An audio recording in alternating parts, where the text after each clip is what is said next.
방학 때 4주 동안 진행하게 되는 이제 영역별 특강에 대한 설명회를 좀 간단하게 진행하려고 하는데요.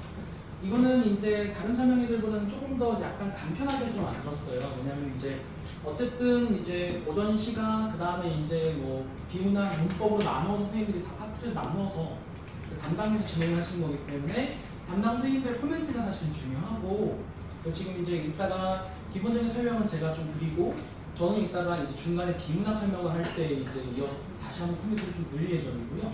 그리고 이제 아마 고전 시가 비문학 문법 순으로 얘기해 주셨고요. 선생님께서 들어오셔서 간단하게 설명하실 겁니다. 왜냐면 순서가 딱 그 고전 시가가 수요일 날 먼저 하고 그 다음에 비문학이 목요일 날 하고 문법이 토요일 날 하기 때문에 그 순서로 선생님이 들어오셔서 설명을 해드리게 된다.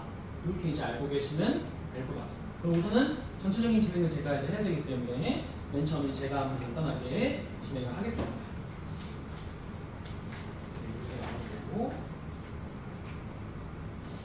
네, 이렇게 이제 4명의 선생님이 들어오게 되죠. 특히 이제 고전 시가 파트는 이 왼쪽에 계시는 신정민 선생님이 진행을 하시게 되고 이따가 뒤이어서 바로 신정민 선생님이 먼저 들어오시게 될 거고요. 그 다음에는 저랑 김은종 부원장님이 저랑 김은종 부원장님이 이제 같이 비문학을 하기 때문에 유일하게 다른 수업들과는 달리 비문학만 4시간 나머지 이제 고전 시가랑 그 다음에 문법은 둘 다 2시간이거든요.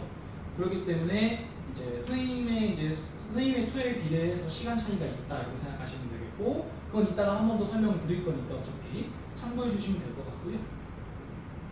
네, 그래서 이어서 신유민 선생님에 대한 설명이 이제 소개가 나오니까 요거는 바로 들어오셔서 설명해 주실 겁니다. 잠깐 기다려 계시면은 바로 신유민 선생님께서 고전 시간에 대해서 설명해 주실 겁니다. 안녕하세요. 좀 2시에 시작했는데 살짝 늦었죠. 어머님들이 좀 안 오셔가지고 제가 요번에 항상 해도 고전 시가를 여름방학, 겨울방학 특강을 맡고 있는 신정민 선생님입니다. 반갑습니다.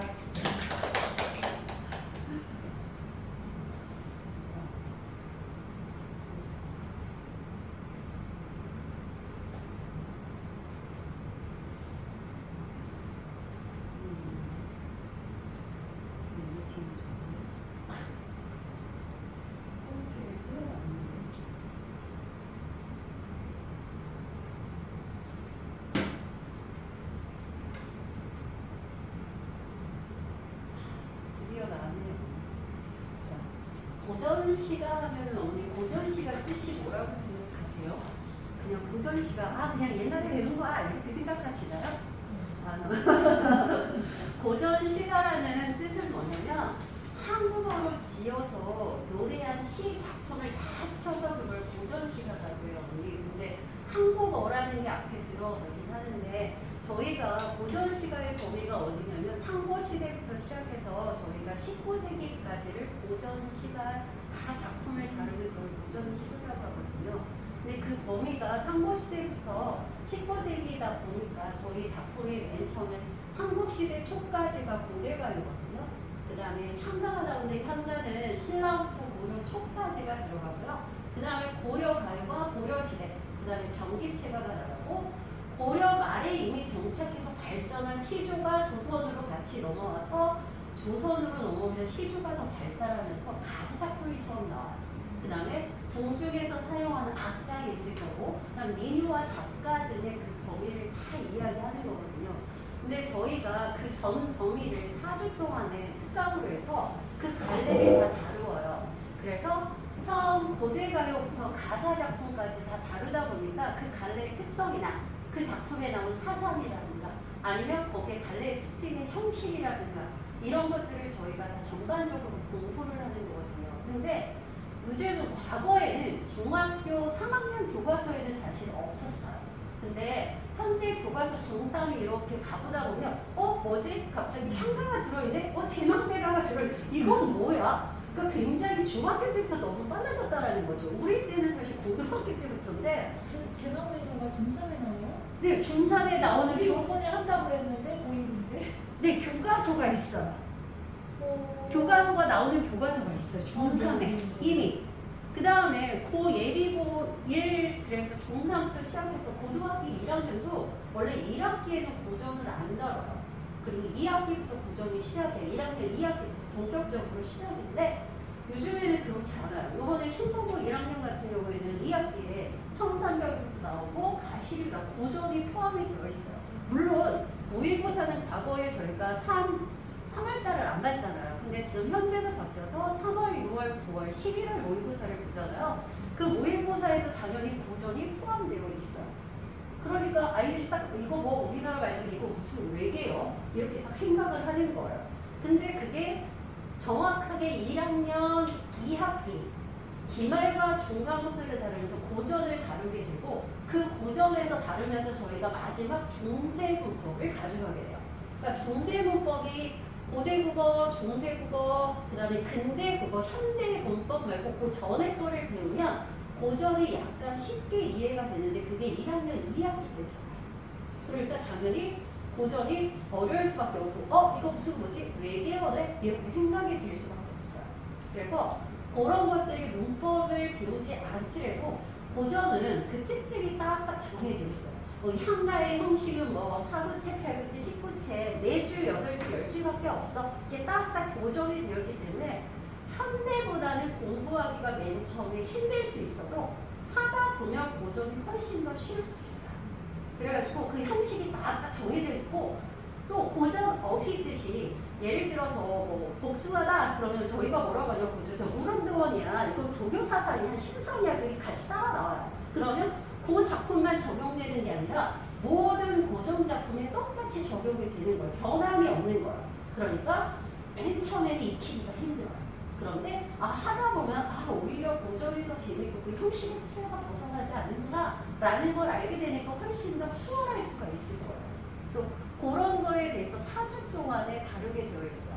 물론 저희가 책 한 권을 매번마다 바꿔서 가요. 어떨 때는 고전 실화만 나갈 때는 거, 어떨 때는 고전 문학에서 고전 소설까지 3년까지 접하는 걸 하는데 이번 여름방학에는 고전 실화만 다루게 되어 있어요. 제가.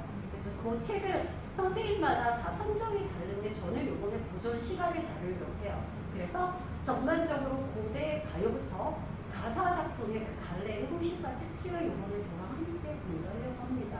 그래서 그 범위를 과거에는 이건 언제부터야 그런 뭐랄까 개념들이 조금 일리지 않을까 이런 생각을 했지만 요즘에는 중상 교과서부터 실려 있기 때문에 당연히 뭐 맨 처음에 접하기는 어렵지만 접하는데 크게 어려움은 없을 것 같아요. 그 다음에 또 수특이 나오는 게 어머니들 배울 때는 굉장히 원문으로 나왔잖아요. 그죠? 아래야도 많이 나오고 그런데 요즘은 사실 수특도 많이 변해가지고 한자도 많이 빼고 그런 아래야자도 빼서 한글로 나오긴 해요. 근데 워낙 그게 과거에는 한자의 뜻들이 많잖아요. 그래서 거기에서 오는 어려움들이 있는 거, 어휘 뜻을 몰라가지고. 그래서 읽기는 읽되 뜻 같은 걸 잘 모른다 이런 것도 있고 그랬던 거거든요. 그래서 요즘에는 시기가 굉장히 앞다퉈서 좀 빨라졌다. 그래서 요즘에는 교과서, 수능비, 모의고사, EBS, 연계교수에서 출제율이 높은 시대라서 갈라별 필수 작품의 우선 공부가 필요하기 때문에 그 정도만 익히면은 그 똑같은 형식으로 언제까지 작품만 바뀌는 거예요. 1학년, 2학년, 3학년에 다루는 작품만 바뀌지 갈래 특성은 바뀌지 않아요. 그래서 그 테두리를 익히는 게 이번 저희 특강 수업의 목표예요. 그래서 지루하지는 않을 거예요.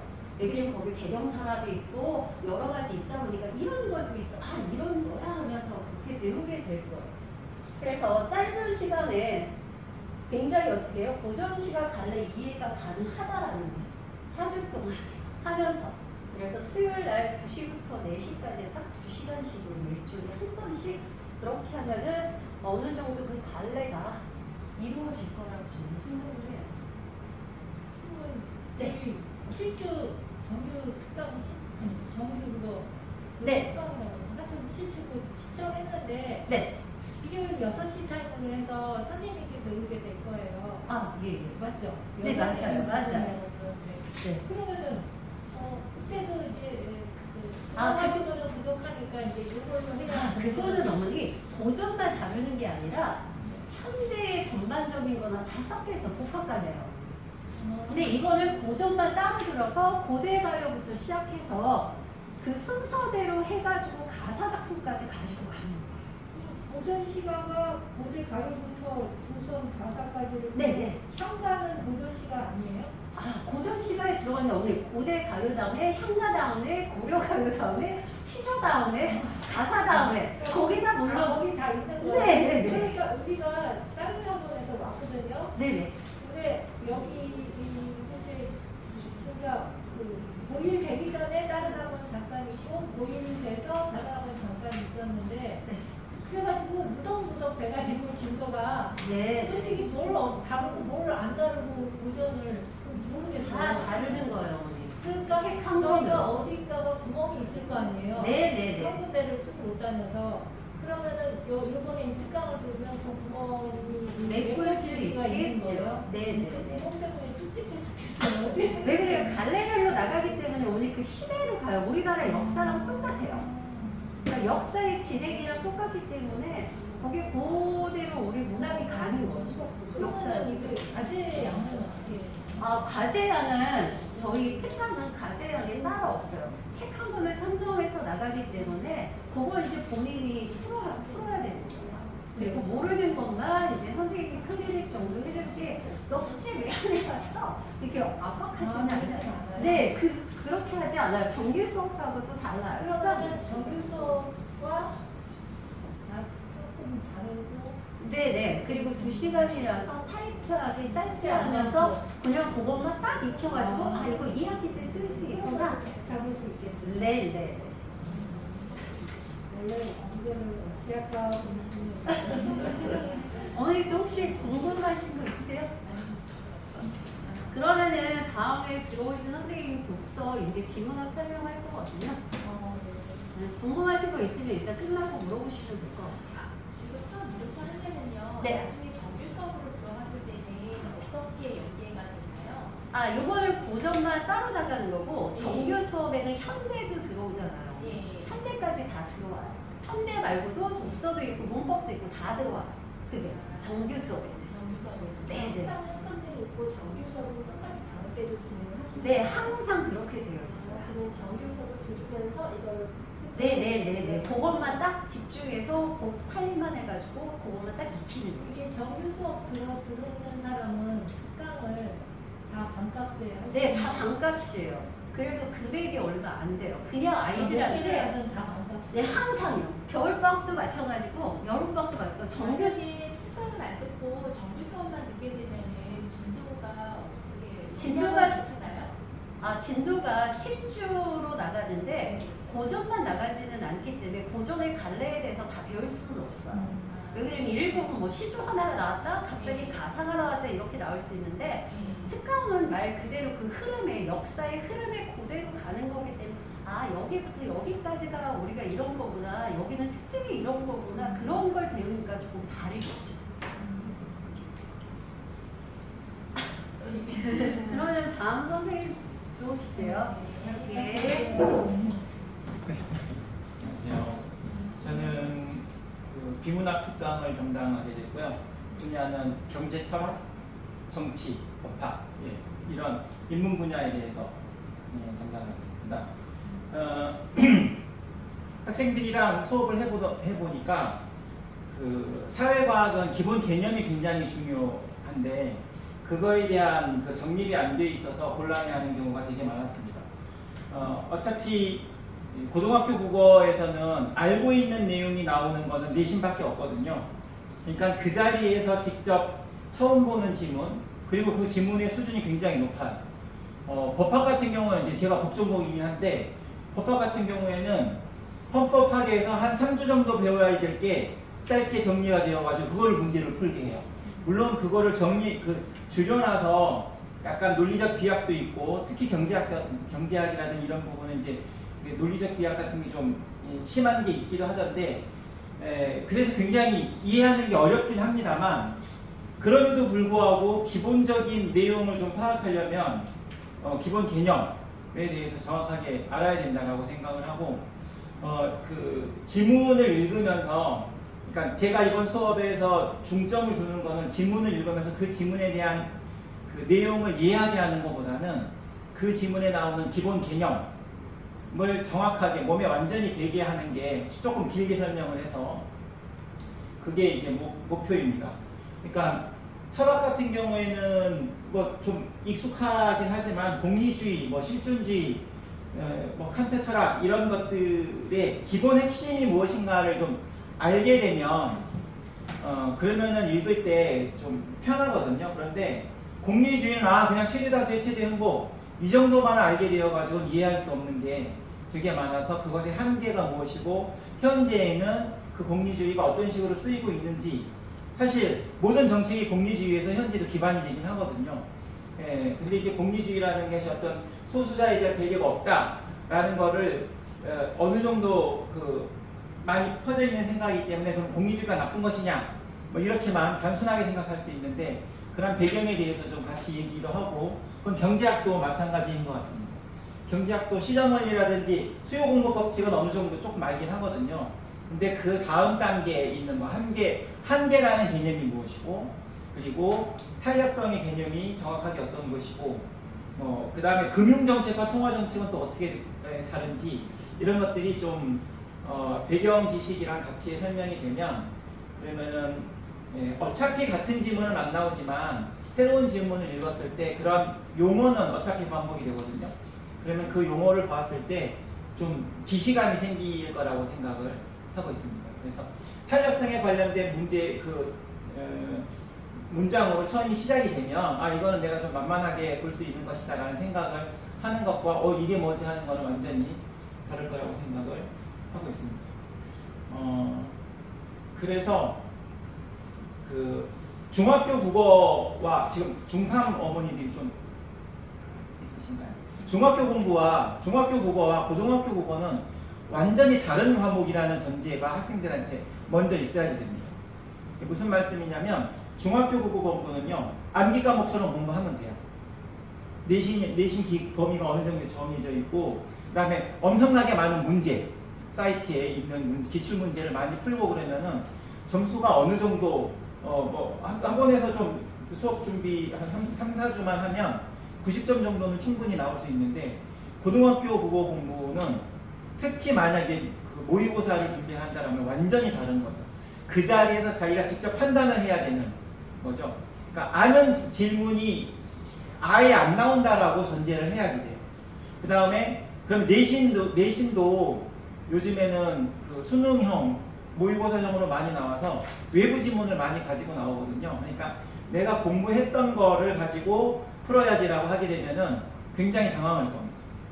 그리고 성실한 학생일수록 그렇게 당황하는 경우가 좀 많아요. 공부를 많이 했으니까 아는 게 나와야 되는데 모르는 게 나온다는 거죠. 그러면 이제 큰일 났다라고 생각하면 이제 블랙아웃 돼가지고 막 울면서 나오고 그러는데 아예 고등학교 국어 공부는 그게 아니라 자신의 판단력을 기르는 그리고 학원에서 공부를 할 수 있는 거는 그런 판단력의 배경이 되는 약간의 재교, 집 짓는 데 필요한 철근이라든지 벽돌을 좀 모아놓는다는 개념이어야 되지 학원에서 공부하면은 내가 다 아는 문제가 나올 거고 풀 수 있어 라는 것보다는 글을 보고 직접 판단할 수 있는 능력 그런 것이 훨씬 더 중요하다고 생각을 합니다. 이제 그게 학원에서는 독해력이라는 말도 하지만 이제 사회에서는 문해력이라는 말을 많이 들어보셨잖아요. 그러니까 문해력이라는 것이 그 지문을 보고 내가 필요한 정보를 정확하게 추려내고 문제가 요구하는 정보가 어디에 있는지 찾아내는 것 그런 것들이 연습이 되어야 된다고 생각하면서 고등학교 국어 공부는 트레이닝 같은 운동 선수들이 운동 연습하는 훈련하는 거랑 좀 비슷하다고 생각을 하고 저희도 그런 방향으로 설정을 하고 공부를 하고 있습니다. 혹시 질문 있으시냐? 과제는 과제 여러 개 많잖아요. 그래서 특강 때는 과제가 많지는 않아요. 그리고 물론 문제 한 지문을 제가 담당하는 지문이 한 4개 정도 나갈 거거든요. 그건 먼저 풀어오게는 해요. 그러니까 긴 시간이 걸리진 않는데 한 세트의 지문을 읽고 문제를 푸는데 한 세트가 한 10분에서 15분 정도 걸릴 거라서 저가 맡은 것만 하면 한 1시간 정도만 풀긴 할 건데 배우기 전에 푸는 거. 네. 배우기 전에. 네, 풀어오는 겁니다. 근데 저런 용어는 그렇죠. 예. 그 이유를 말씀을 드리려고 해요. 일단 난이도가 어느 정도 되는지는 좀 알아야지 돼요. 내가 어느 정도 알고 그 어떤 점이 부족하다라는 걸 알아야지 되는데, 왜냐하면 제가 설명을 하고 문제를 다 풀잖아요. 그럼 다 풀어요. 그러면은 이것들이 건방지게 난 그거는 좀 잘하나? 아니면은 난이도가 그렇게 어렵지가 않구나라고 생각을 할 수 있는 여지가 있습니다. 계속 수업을 해보면은 늘 그렇더라고요. 그래서 한 5문제가 한 세트 돼 있는 거에서 한 3문제, 4문제 틀려봐야지 기본 개념을 정확하게 아는 게 되게 필요하구나라고 생각을 할 거라서, 저도 물론 공부할 때는 그 복습을 되게 중요하게 생각하고 저도 복습을 많이 했었거든요. 근데 그건 국어에서는 적용이 되지는 않는 것 같아요. 국어에서는 자기 능력이 어느 정도인지 파악을 하는 게 굉장히 중요하다고 생각을 합니다. 그래서 이 글을 읽는데 내가 제대로 이해한 게 전혀 아니었구나. 그러니까 제가 설명한 다음에 아마 글을 보면은 자기가 이해했던 거랑 완전히 다를 거라고 생각을 하거든요. 그러니까 이해력이 20% 정도 되면은 뭐 그냥 보통 이상은 될 거라고 생각을 해요. 왜냐하면 저희가 고른 교재가 조금 난이도가 좀 있는 거라서 그렇게 일단 학생들이 좀 풀어오고 좀 집중을 해서 설명을 한 다음에 그 다음에 이제 다시 문제를 풀게 하는 스타일로 갈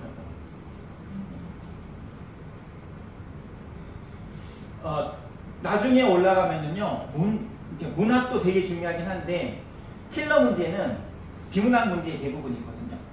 그 다음에 비문학 중에서도 제가 보기에 진짜 킬러 문제는 과학 지문에 많기는 합니다.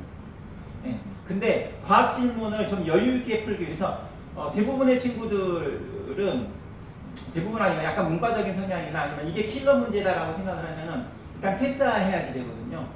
그러니까 문학이라든지 조금 쉬운 지문은 빨리 풀어서 시간을, 킬러 문제를 풀 수 있는, 킬러 문제는 지금 반정부적인 용어긴 하군요.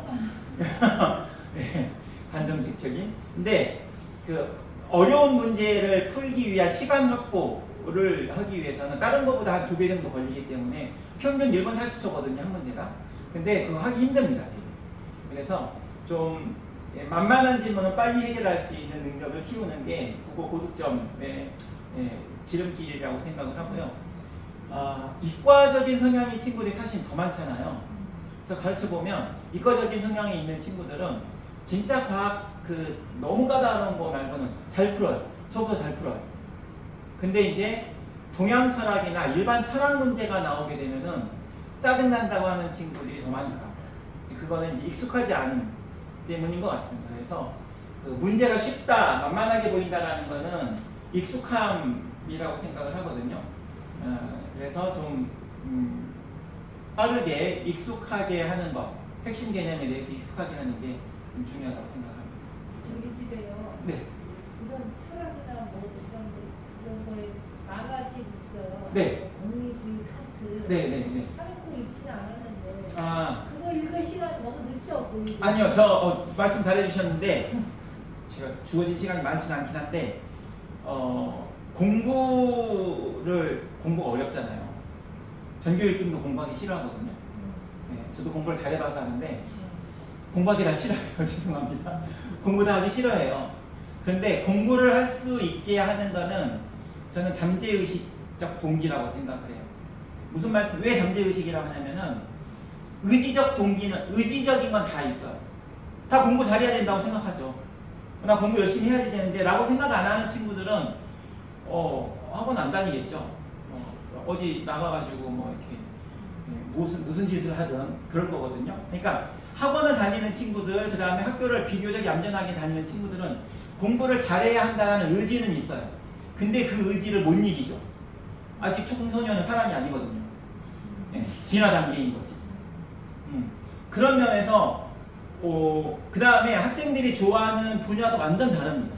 어머니들께서 대학교 다니실 때는 사회과학서적 꽤나 재미있게 읽으셨을걸요. 그런 책들이 진짜 재미있어요. 철학책 보거나 그러면은 이게 재미있어요. 근데요, 학생들한테 야, 이 책 재밌어라고 하면은요, 눈빛이 달라져요. 선생님 잘난 척한다.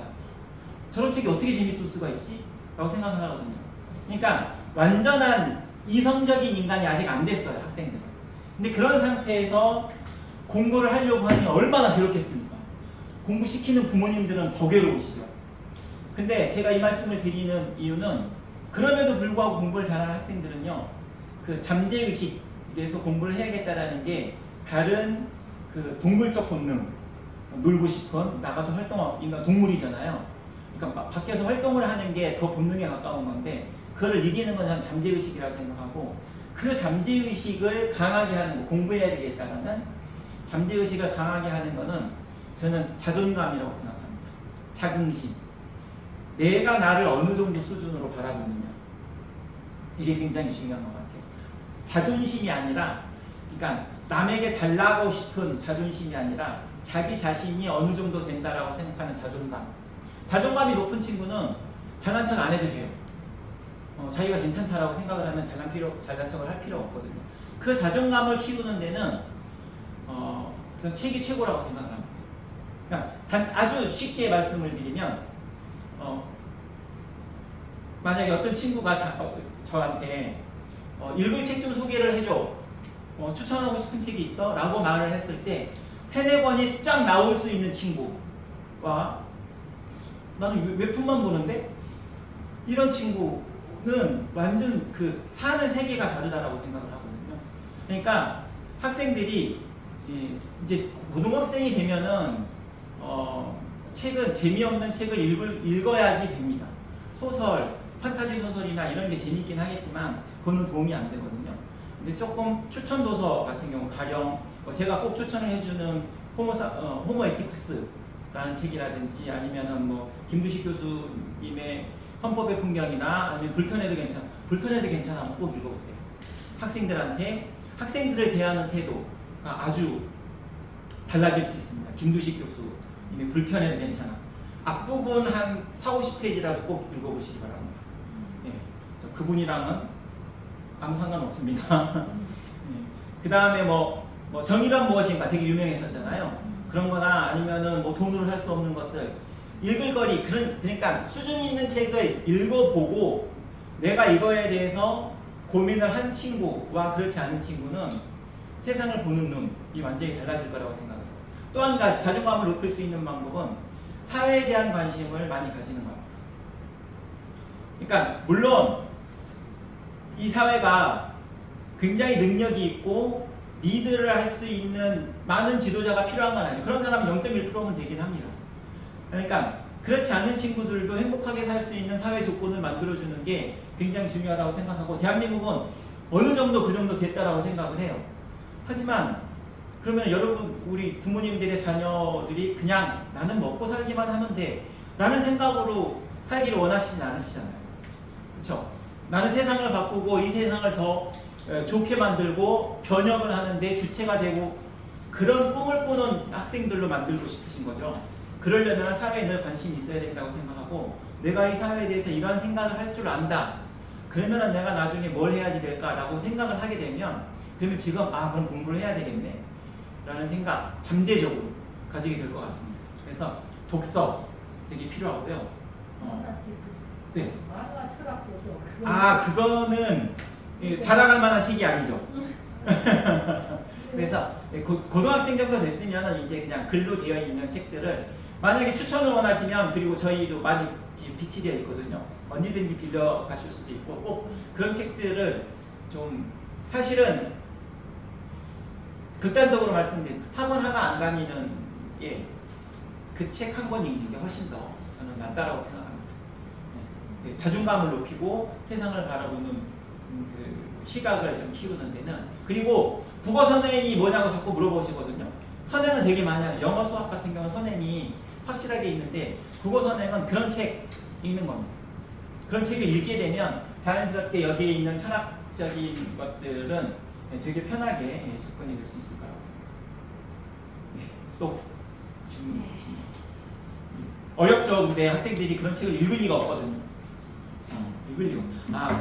그래서 이건 이제 되게 총론적인 거긴 한데 그 인풋 아웃풋 그러니까 우리 학생들이 이 상위권 대학 가령 3% 이내에 그거 아웃풋이잖아요. 결과물 3%의 아웃풋을 원하면 그러면은 3%의 인풋을 해야지 되겠죠. 그렇지 않고 막 우우 돌아다니는 97% 안에 있는 그 인풋을 한 다음에 3%를 원해. 그거는 도금음 심보죠. 사기나. 그러면은 3%의 인풋이라는 거는 100명 중에 3명. 성격적으로 보면은 뭐 죄송한 말씀이지만 또라이죠. 100명 중에 3명 안에 띄게 정도 된다. 근데 공부는 그렇게 이제 하려면 그렇게 뭔가 다른 친구들이 안 했던 방법 아니면은 공부 양이 3% 안에 들든지 공부 양이 그래가지고 맨날 새벽 2시까지 하고 6시에 일어나가지고 또 공부하고 그러든지 그럼 제일 행복하겠죠. 아니면 공부 방법에서 남들은 잘 안 읽지만 책을 읽든지 아니면 집중력이 엄청나게 높든지 아니면 어머니들께서 IQ를 그냥 3% 이내의 아이들로 그냥 딱 만들어서 내놓으셨든지 그러셔야지 3%가 나오거든요. 사실은 그게 아니면 3%의 아웃풋이 나올 수가 없습니다. 그러면은 너무 이렇게 남들이 다 하는 거 그거보다는 정말로 바람직한 게 무엇이가 되게 이상적이라고 생각을 하거든요. 제가 드리는 말씀이 제가 아이들이 없어서 그럴지는 모르지만 하지만 이상적이고 정답적인 거는 그게 정답이니까 그런 겁니다. 그래서 좀 방법에 있어서 특이하다라고 할 수 있는 거는 좀 책을 읽혀주시면 그게 훨씬 더 나중에 도움이 될 수 있다고 생각합니다. 그런데요. 네. 잠깐 죄송해요. 잠깐. 이거 당근에서 네. 서울대선정 인문고전 만화 50선 제목 보면 되게 멋있어요. 네네네. 키야. 그런 것들은 10만 원 주고 샀는데 네네네. 이거 도움이 안 돼요? 그런 걸로 아니요 도움이 안 되진 않죠. 그런 걸로 접근을 할 수 있는 법의 종류. 낮은 스텝이라고 생각을 합니다.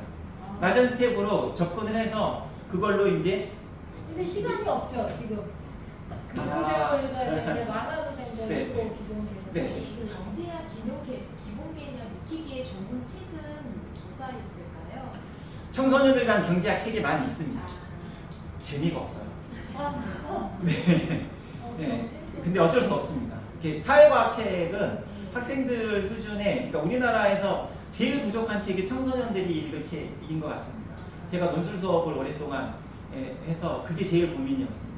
그러니까 수준 있는 책을 하게 되면 너무 어려워버리고 좀 재미있는 책을 하게 되면 학생들한테 도움이 안 되는 그래서 철학책이든 경제학책이든 그건 조금 그래도 청소년이라고 붙여진 것들은 그래서 학생들을 위해서 좀 풀어놓기는 했지만 그래도 학생들이 뭐 다른 만화책이라든지 그런 거보다는 조금 재미는 없습니다. 그리고 그 만화책이요 그렇게 막 다른 일반 만화처럼 재밌지 않아요. 글빨이 많아가지고 그게 아니더라고요. 네 읽기 힘듭니다. 저기 그럴 바에는 차라리 그냥 들고 다니면 뿌듯한 책 그런 책이 더 나을 수도 있을 거라고 생각합니다. 얘가 경제적이야. 네. 뭐 큰 애가 이제 중3이라서 고등학교 시험이 어떻게 나오는지 잘 몰라서 네네네. 궁금해서 그러는데 네. 이번에 저희의 시험 본거 보니까 네. 외부 지문을 선생님이 미리 이렇게 나눠주시긴 했었는데 네네. 보니까 그 19세기 독일 철학이더라고요. 네. 그 내용이 나오고 그리고 네. 관련돼서 문제로는 또 다른 아예 처음 보는 외부 그렇죠. 지문이 그렇기도 나와서 해요. 네. 그럼 그게 수능형이고 그게 그렇습니다. 네. 수능형. 그러니까 수능 국어 지문이 16페이지에서 18페이지가 돼요. 네, 그러니까 그- 한 페이지가 전체가 네, 맞아요. 그 지문이더라고요. 맞습니다. 네. 그걸 80분 안에 읽고 풀어야지 돼요. 그리고 학교 시험은요, 페이지가 그 정도 되는데 45분 만에 풀어야지 돼요. 문제 수는 많지 않고 네. 솔직히 지문이 말하면 엄청나게 깁니다. 지문이 길고 네. 그래서 처음 이게 만약에 시험지를 딱 받았는데 이거를 처음 보는 내용으로 그 지문을 보면 불가능하죠. 불가능할 것 같긴 예. 해요. 그래서 이제 학원에서 준비하는 거는 교과서 지문이랑 그 학교에서 내주는 지문에 대해서는 많이 반복을 해서 익숙하게 합니다. 그리고 이제 거기서 정말 그 새로운 지문은 그 자리에서 좀 성의 있게 읽게 그런 시간을 확보해주는 시스템이 되는 거죠. 제가 이해가 안 되는 게 제일 어려운 문제였다라고 얘가 이제 말하는 문제가 있었는데 그게 이제 외부 연계 지문 처음 보는 지문에 네, 연계된 그렇죠. 문제였어요. 근데 네. 제가 생각하기에는 선생님이 주셨던 외부 지문이 훨씬 더 어렵고 음. 그 문제를 가지고 온 외부 지문은 별로 어렵지 그렇죠. 않거든요. 네. 그랬는데 이게 너무 어려웠다고. 짧은 시간 안에 처음 보는 걸로 하얘지는 거죠. 블랙아웃이 됩니다. 그러니까 내가 아는 게 나와야 된다고 생각하는 경우가 많아요. 학생들이 준비를 해가면 아까 그 처음 말씀드렸던 거예요. 시험지를 봤는데 처음 보는 지문이 나오면 이건 내가 모르는 거야라고 생각을 하게 돼요. 굉장히 쉬운 내용. 네, 그렇죠. 이걸 이해하면 이걸 모를 수가 없는 그렇죠. 라고 하는. 네, 그건 이제 어른의 시각. 네, 그래서 그거를 트레이닝하는 게 그 학원의 역할이라고 생각합니다. 또 좀 시간이. 그럼 이 수업을 들으면 네. 저희가 경제 파트가 좀 약한데 네. 그 경제에 대한 기본적인 거를 좀 전체적으로 제가 예상하기로는 전문가도 용어가 한 20개 정도 설명이 될 것 같습니다. 4주밖에 안 돼서. 그리고 근데 그거는 그야말로 제일 낮은 스텝이기는 하죠. 하지만 어느 정도의 경제 개념에 대해서는 최대한 설명을 해드리려고는 하고 있습니다. 그걸로 끝난다라고 생각하기는 힘들고. 네네네. 어려워요. 학생들이 어려워합니다. 경제학은. 네. 그 혹시 다른 질문이 있으시거나 그러시면 언제든지 전화 주셔도 되고요. 학원에 또 오셔도 오시면 반갑게 인사드리겠습니다. 감사합니다. 이게 이제 제가 하는 파트고 저는 전체적인 설명. 제가 어떤 걸 좀 얘기하려고 했냐면은 그 사실은 지금 물론 이제 홍천고 같은 경우는 해당되는 얘기가 아니긴 하지만은 수직권 학교 중에서 지금 이제 유일하게 모든 내신 범위에 비문학 외부 프린트가 들어가는 학교는 이제 거의 홍천고밖에 없습니다. 수직고도 가끔 들어가긴 하죠. 가끔 이제 프린트 한 장씩 들어가죠. 이번에도 하나 들어갔고. 근데 아직 대부분의 학교들은 거의 문법 문학이 더 많이 들어가지 비문학은 거의 안 들어간다고 보시면 되고, 풍덕고 같은 경우는 1학기 중간 때 외부 비문학 지문이 그냥 나왔어요. 학교 교과서에도 조금씩 비문학스러운 내용이 나오거든요. 예를 들어서 뭐 특히 이제 풍덕고나 서원고, 신문고 같은 학교들은 이제 과학 연구를 뭐 자유를 줘야 되느냐, 규제를 해야 되느냐, 이 지문이 이제 기본적으로 들어있는데, 그거랑 관계에서 갑자기 데카르트 지문이 원래는 그 작년까지만 하더라도 교과서 비문학을 했으면 교과서 거만 나왔거든요. 올해부터 서서히 비문학 외부 지문을 아무 통보도 없이 내기 시작했습니다. 애들 입장에서 완전히 멘탈이 나갔죠. 이제까지 나온 적이 없었으니까. 이렇게 갑작스러운 외부 비문학 지문에 대한 대비도 필요할 뿐더러, 특히 그런 학교들을 제외하고 지금 아직까지는 문학이랑 문법이 아무래도 비중이 압도적일 거란 말이죠. 그럼 문제가 뭐냐면은 애들이 모의고사를 봤을 때 비문학에 대해서 전혀 대비가 되지 않은 채로 모의고사를 임해한다는 거죠. 왜냐면 모의고사가 지금 3월, 6월, 9월, 11월인데 사실은 지금 애들이 방학 때를 제외하고는 거의 내신 대비만 해야 돼요. 왜냐면 내신 대비의 텀도 내신이 좀 길 뿐더러 학교 자체가 내신이 좀 어렵다 보니까 학생들도 내신 대비를 길게 대비를 하게 되죠. 그러니까 학기에 들어가면 거의 결국은 모의고사 대비를 못 하게 된다. 결국은 비문학을 우리가 이제 잡을 수 있는 때는 거의 방학 때밖에 없다라고 생각하시면 되고, 그렇죠. 그래서 두 번째 멘트까지 제가 같이 넣은 거죠. 모의고사에서 은근히 놓치기 쉽다. 특히 고1, 2 모의고사의 특징이 뭐냐면 맨 처음에 화법 장문이랑 문법 나오잖아요. 1번부터 10번이 화법 장문이고, 그러니까 이제 사회자의 발표부터 시작해가지고 토론이 나오고 글쓰기가 나오고, 그 다음에 이어서 이제 뒤이어서 비문학이랑 문학이 나오는데, 앞에서 시간을 많이 끌어쓰다 보니까 뒤에 비문학이라든가 문학 전체 거의 한 세트, 두 세트를 통째로 날려먹는 경우도 많아요. 애들이 시간 관리가 안 되고, 특히 뒤에 비문학 같은 경우는 너무 자기가 이제 배운 지가 오래됐다 보니까 학교 내신만 들었다 보니까 전혀 대비가 되지 않은 채로 이제 보통 이제 임하게 됩니다.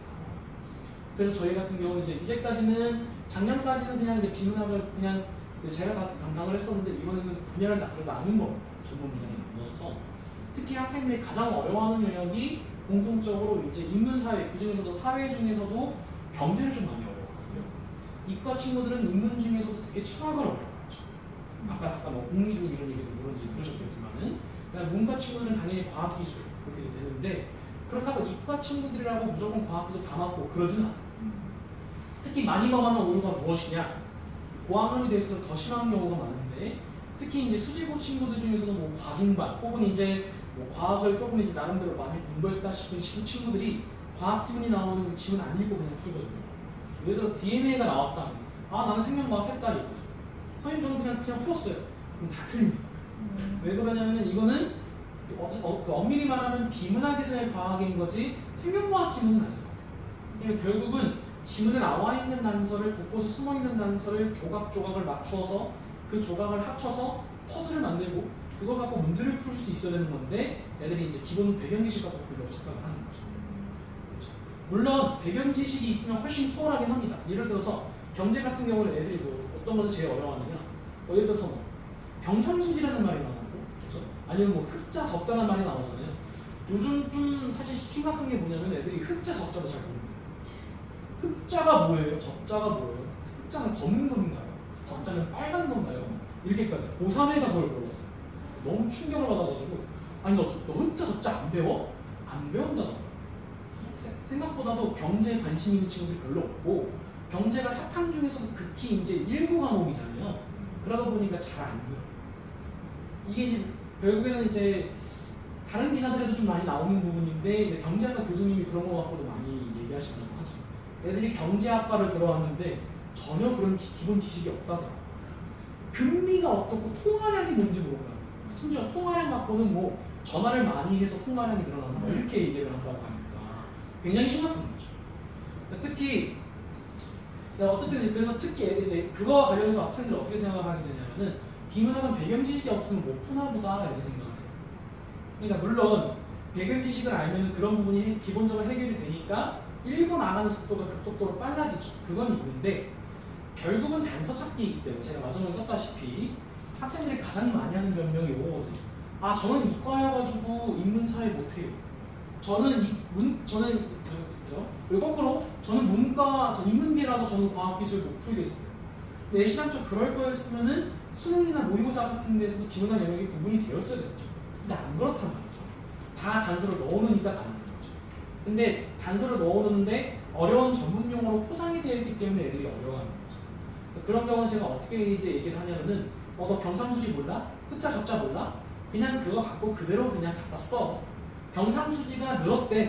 너가 증가 감소는 알잖아. 그럼 경상수지가 증가했다고 하면은 그냥 증가했다고 그대로 너가 문제에 써먹어. 경상수지가 뭐인지 궁금해하지 마.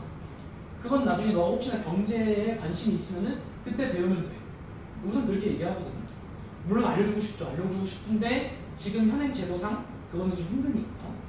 그래서 결국은 마지막에 제가 말씀드린 것처럼 비문학이라는 것은 지문 안에 들어있는 클루, 단서를 찾아서 그 단서를 조합해서 문제를 푸는 과정이다 라는 거죠. 그래서 저 같은 경우는 특히 김은호 선생님도 이제 하시겠지만은 영역을 딱히 타지 않으려고 해요. 비문학 특강을 할 때 저희가 영역 두 가지를 크게 둘로 나눠서 연달아하는 이유가 뭐냐면은 영역 구분 없이 글을 해체 분석할 줄 알아야 하는 거죠. 어쨌든 모든 비문학 지문은 이제 문학과 비문학의 차이는 그거잖아요. 문학은 소설이든 시든 혹은 이제 극문학이든 작가님들이 쓰시는 거란 말이죠. 글을 전문적으로 쓰시는 분들이 쓰시는 거고 비문학은 대신 차이점이 무엇이냐? 글에 대해서 전문가들, 작가는 아니지만 보통 각자 분야의 전문가들이 쓰게 되죠. 연구원이나 교수님, 그래서 아니면 그쪽 담당 이제 전문 칼럼 기자라든가 이런 사람들의 설명문이 보통 원문인 경우가 많거든요. 그럼 결국은 다 글의 흐름에 맞춰서 논지 전개에 맞춰서 처음에는 이제 이런 거죠. 예를 들어서 본인이 처음부터 금속 가공 기술을 설명하고 싶은 사람이 있어요. 그럼 처음부터 금속 가공을 설명하게 되면은 이제 그 독자 입장에서는 뭐야 할 거라는 거죠. 그럼 맨 처음에 우선은 금속부터 한번 얘기해 주는 거죠. 금속을 물론 알고 있겠지만은 그래도 우리가 금속이라는 것은 우리 지구상에 있는 것 중에 이러이러한 것이다를 먼저 언급하고 그것을 이러이러한 형태로 가공하는 것을 금속 가공 기술이라고 한다 라고 설명을 해줘야 이 사람은 결국은 금속 가공 기술 설명하려고 하는 거예요. 이런 이제 어떻게 보면 밑그림이 필요한 거죠.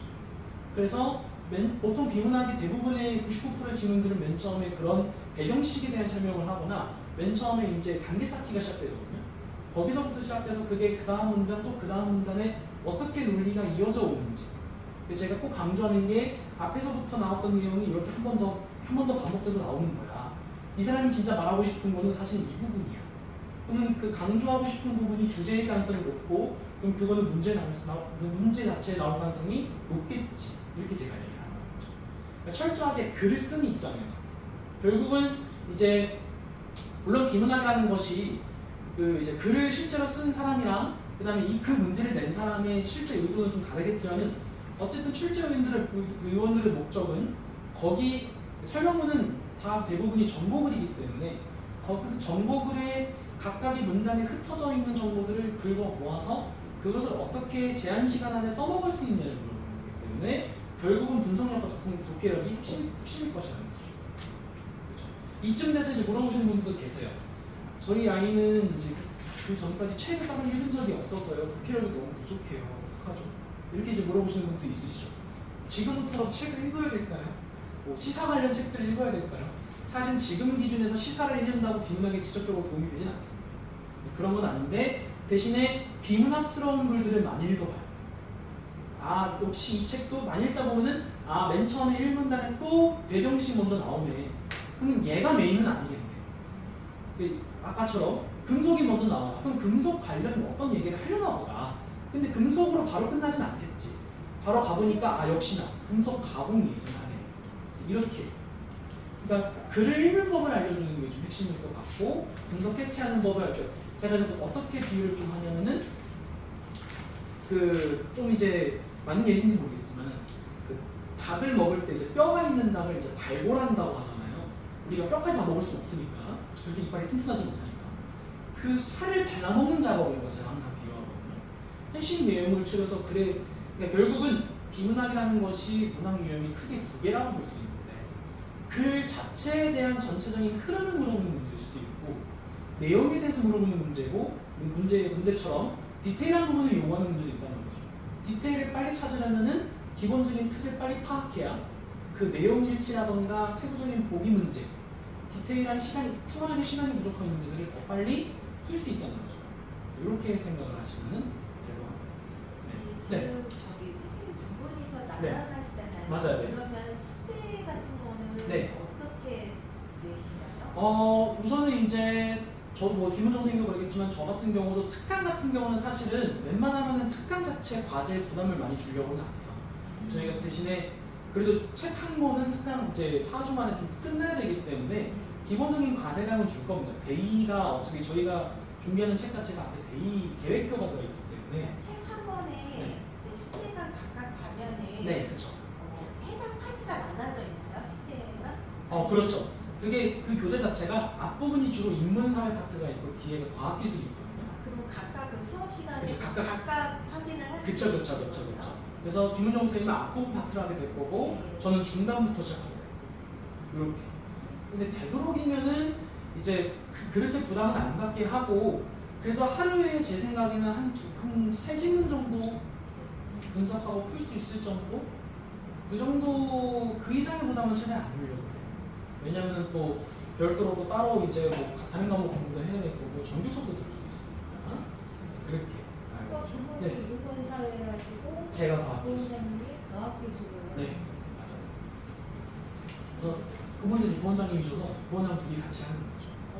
네, 이렇게 딱 나눠서 하게 됐습니다. 네, 짧게 하겠습니다. 제가 할 거는 이제 문법 특강인데요. 수업 내용은 아마 보신 대로 2시간이긴 하거든요. 토요일 날 7시부터 9시까지 하기로 해놨는데 아이들한테 이제 재원생들한테는 뒤에 남을 생각을 하거나 좀 일찍 올 생각을 하라고 했어요. 왜냐면 질문할 거나 이런 게 있을 수 있으니까 2주차부터는 좀 다른 것 같고요. 그리고 지금이 여름학기이기 때문에 1차적으로 1학년들도 예비 고2를 빼고 기본 지식이 아예 없는 경우는 아니기 때문에 고2 수준에 맞춰서 수업을 할 거고요. 그러다 보면은 그 고2 수준이지만 숙제는 고3입니다. 그래서 좀 어렵게 해서 본인의 실력보다 조금 더 어려운 단계에서 공부를 할 거라는 것을 좀 하시는 게 좋을 것 같아요. 왜냐면 기본을 쌓는 게 아니라 개념을 정리하는 게 아니라 실전 연습용이라고 생각하시면 될 것 같아요. 여름학기 이후부터는요. 그래서 개념은 아주 간단히 할 거고요.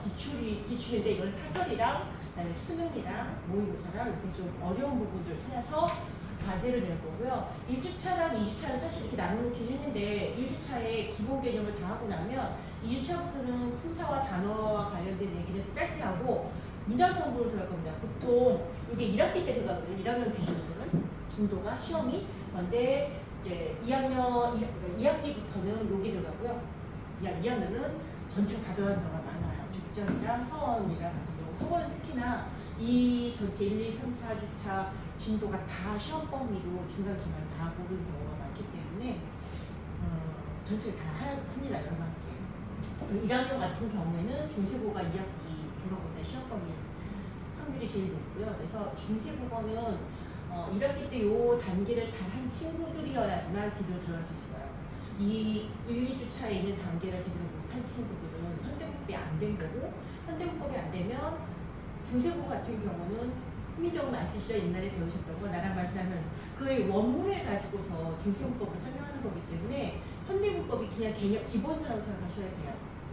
그 1, 2, 3이 중세 응모주자가 아니고 현대. 네, 여기 현대예요. 현대를 기본으로 한 중세가 들어가야 되기 때문에 이게 제가 주차를 나눠놓겠지만 아마 이게 한 주 차에 다 끝날 수 있습니다. 1, 2주 차에. 중세 문법은 현대 문법을 알아야 할수 네. 있어요? 현대문법을 모르면 중세문법 하기 힘듭니다. 왜냐하면 조사가 뭔지 말 그대로 명사가 뭔지도 모르는 상태에서 중세문법을 할 수 없어요. 네. 그 단계이기 때문에 이걸 전체를 한 거고, 그냥 예비 고2를 혹시 염두에 두신다면 조금 많이 어려울 겁니다. 왜냐하면 겨울방학 때 시켜봤는데 예비 고1 학생들은 상당히 어려워했어요. 무슨 말인지 못 알아듣겠다고. 저희 고2. 네, 근데 고1 같은 경우에는 이 단계가 끝났다고 생각하시면 돼요. 그래서 2학기 거를 준비하는 셈이라고 생각하시면 되고요. 사실은 이렇게 나눠놨지만 편의상 나왔지만 이게 한 주에 다 들어간다고 생각하시면 되고 2주 차부터 이 두 개가 나간다고 생각하시면 될 것 같아요. 이걸 아주 간단히 할 거고요. 복습으로 이런 유동의 문제다라는 거를 좀 더 할 거예요. 그래서 뭐 아시겠지만 1학기 동안 1학년들 같은 경우에는 문법이 가장 큰 변수가 됩니다. 국어 등급에 어쩔 수 없이 모든 학교의 기준에서 봤을 때 이번에도 역시 홍총고도 물론 어려웠고요. 중간고사 때는 홍총고 같은 경우는 문법이 5, 6문제밖에 안 나왔고 시험 문제도 쉬웠기 때문에 문법을 틀렸다는 친구는 별로 없었어요. 기말에서 근데 만약에 1학기 중간고사 때 문법이 틀렸다면 정말 하나도 안 한 노베이스라고 생각하시면 돼요. 공부를 안 했거나 아예 문법을. 네, 그래서 반드시 꼭 하고 넘어가야지만 수능도 할 수 있어요. 정시나 수시나 이런 어쨌든 1, 2, 3학년 내신이 똑같이 반영 비율이 똑같거든요. 1학년이 덜 하고 이건 옛날 얘기고요. 근데 1학기 좀 놀아도 돼 이거는 이제 없어요. 반영 비율이 똑같아졌기 때문에. 그래서 1학년 때 내신이 안 되는 친구들은 정시 준비를 해야 된다고 얘기를 하잖아요. 빨리. 근데 사실은 둘 다 갖고 가야 돼요. 어쩔 수 없이. 왜냐하면 요번 해 이제 3학년 친구들도 그렇고 80% 가까이, 그러니까 79.몇 %예요. 수시로 정원을 뽑는 게. 그렇기 때문에 또 그게 수시이긴 하지만 최저를 맞춰야 되는 영역이 또 있어요. 그냥 100% 수시 그 내신이 아니에요. 그래서 둘 다 가져가지 않으면 안 되기 때문에 문법을 무시할 수 없는 거 아마 첫째가 있으신 분들은 당연히 아실 거라고 생각해요. 그래서 길게 설명 안 드리고요. 어쨌든 저는 2학년 기준으로 수업을 할 겁니다. 그래서 전체를 다 훑을 수 있고 특히 이 후반에 좀 더 신경을 쓸 겁니다. 왜냐하면 문장 성분을 설명하려면 이 앞에 내용이 안 나올 수가 없거든요. 그래서 여기는 간단히 할 거고 여기서 문장부터 본격적인 수업을 할 거고요. 그리고 2시간이지만 뒤로 3시간일 거라 뒤로 해서 3시간일 거라 10시나 돼야지 끝날 거라고 생각하시는 게 좋을 것 같습니다. 여기 보시면 필요한 이유에 대해서는 뭐 길게 얘기 안 하셔도 1학년은 개념을 익혀 넣어야지만 내신을 제대로 준비할 수 있어요. 만약에 문법이 안 되면 서원을 기준으로 보면 서원은 문법 기준이 가장 높거든요. 첫 시험에 늘 어렵습니다. 서원은 문법이 전통적으로. 그래서 9문제예요. 100점도 다 4점대.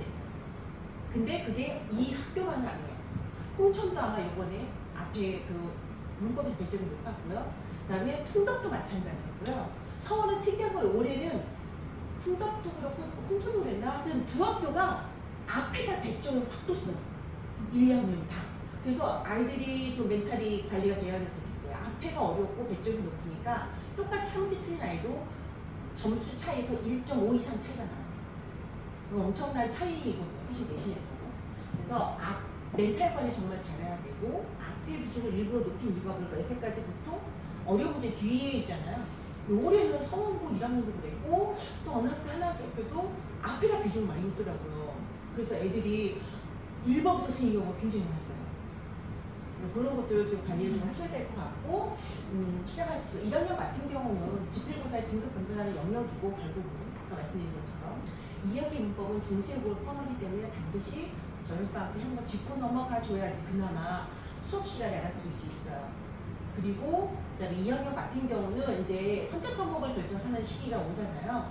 그러면서 본인들이 아마 색깔을 찾기 시작할 거예요. 2학년들이 벌써 중간고사 때도 벌써 그 조사를 시작했기 때문에 아이들이 여름방학 선생님 저 어떤 거 들어야 되나요? 라고 묻는 경우가 많았어요.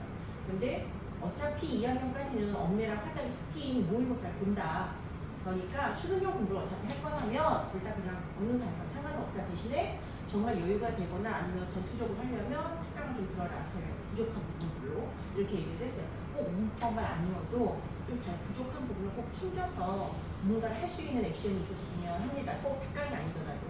그래서 선택 과목에 대해서 좀 집중을 해서 2학년 때 왜 집중해야 되냐면 엄밀히 선택할 친구들은 선택 과목을 정했는데 이 서원 죽전을 뺀 학교들은 독서예요. 2학기가.